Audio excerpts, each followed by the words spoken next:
San Diego's only News at 4, only on NBC7 San Diego. Lots of people want your old cell phones. I'm Consumer Bob. Is it worth selling them? We'll take a closer look coming up in just a few minutes.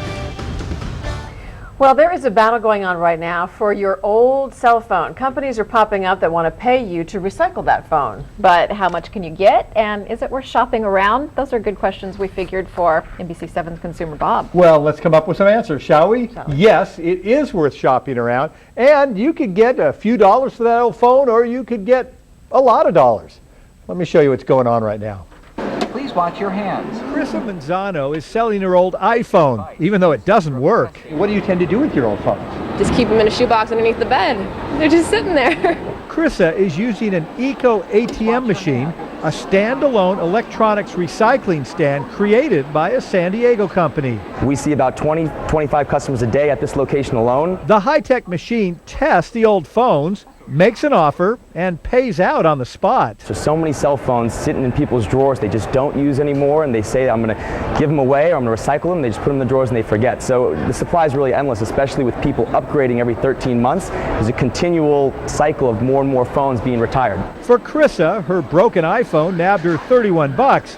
Ryan Remigio's old Motorola didn't do so well. One of the phones I got $1, but hey, it's better than nothing. As dead as it is or as new as it is, there's a price for it. The folks at Totem buy old phones through their Hello Totem website and using the mail.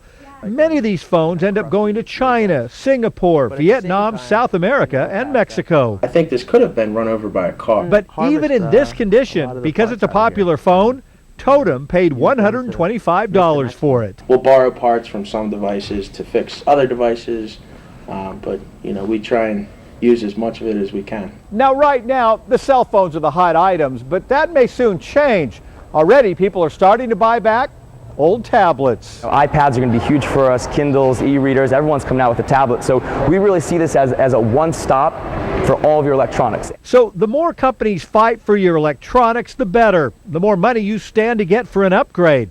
The key is to sell your phone before it gathers dust and loses value. It was just sitting around. Got some cash for it. So you have Eco ATM. They have 14 machines in San Diego and plans to expand across the country next year. You have Totem, also based here in San Diego. There's Gazelle. You've probably seen them advertising on TV.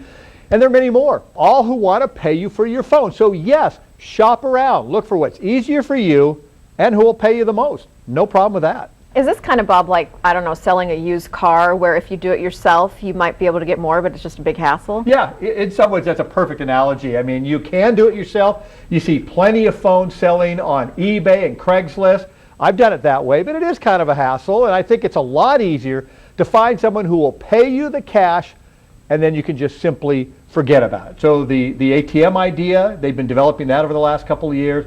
Totem, others, they're very serious about giving you money. Yeah. Once the phone gets older than 2 years, you're not going to get much money for it. Okay. So the It's that newer, dollar. obviously, the more money All you're right. going to get.